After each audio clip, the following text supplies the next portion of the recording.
Tony Snell. BBC Radio Merseyside. 7:10. Now, Knowsley is the hardest place in England to be a teenager. That's the bold findings of a new research from a Liverpool-based charity. Education specialist Ambitious Minds says it's all down to the lack of educational and employment opportunities for young people in the borough. They've also looked at the best places, and as I mentioned before, they're down south, as you'd expect, the likes of Kingston upon Thames and also Windsor as well. So, why is it so bad in Knowsley? Sean McGuire is the chief executive of Ambitious Minds. I'm glad to say he joins me in the studio. Sean, good morning to you. Good morning, Tony. How have you come to this conclusion? What we did was to analyse data, all publicly available government data, across the four things that we thought had the biggest impact on the environment in the general sense that a young adult finds themselves in when they're going to try and build a career and a life for themselves, to become an independent, self-sustaining person, which is what we all want to be. And we thought that they were education, employment, housing, and general social milieu, as it were. And by any analysis of those statistics, given a weighting, which they have to have, which we've done on publicly available information, Knowsley does come out as the toughest place in England for a teenager. If I was waking up in Knowsley this morning, I would probably be thinking, well, look, I know it's bad, but surely it can't be that bad. Surely we can't be the worst in England. It is a bit misleading in the sense that it can create the impression that, you know, it's at the bottom by a long way of a very long list. That's not your true. own research is misleading. Is that what you've just said to me? No. Well, it's misleading in the sense that you could get the impression that it's at the bottom of a league table in the sense of being sort of on the verge of relegation. Knowsley is like a lot of other places. It just happens to be a little bit worse across the averages when you assess each of them. So why put the boot into Knowsley then? If it's just a little bit worse than, say, where I live in Holton, or it's a little bit worse than Wirral, why put the boot in and say this is the worst in England? No, we're not trying to put the boot. What we're trying to do is to address something honestly, which is regarded as a big national problem, which is the future of young adults in the teeth of the worst recession since the Great Depression of the 1920s. How are they going to get jobs and build independent lives for themselves, which is what, Tony, everybody wants them to do. Of course. Well, the first problem they come across is educational achievement. I think everyone would accept that traditionally there has been a link between education and high-paid, secure employment. Let me give you one of the key stats on Knowsley. It's very poor at its levels of achievement in terms of GCSE grades A to C. Only 40% of Knowsley students pass.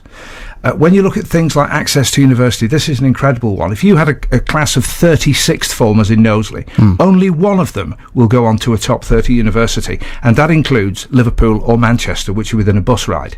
So what we are doing when you say put the boot in, I do take your point, and I certainly don't want to put the boot in. I'm from the area, I'm from St Helens, so it's only around the corner. Because the council, from their statement, they're questioning these findings, and we're going to talk to them a bit later on, but they're questioning these findings and how you came to it's publicly available government data, and I think the important thing is that it's not to malign Knowsley or to blacken the reputation of Knowsley. If anything, I think it's a very good argument for Knowsley, saying that it needs greater resources.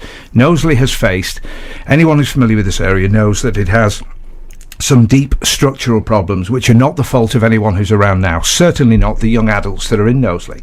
So in trying to point out some of the difficulties they face, our objective is to get them greater resources to equip them to be able to make the fight better. Where do we play our part in this? I'm in my late 40s now. There will be people older than me, and it's easy to say, oh, the young people of today, oh, they're all sitting on Xboxes, oh, they couldn't be bothered. And that certainly isn't the case. And if I was 17 or 18, I would be really cheesed off with people who thought that about me. I couldn't agree more. I don't think there's no evidence that young adults are less virtuous than they've ever been. I think that's one of the really misleading conclusions to arrive at. The fact is that we're in the teeth of a very big recession. Government cuts have been deep, and I think will get deeper. I forget what percentage of them have been implemented yet, but it's nothing nearly like 100%.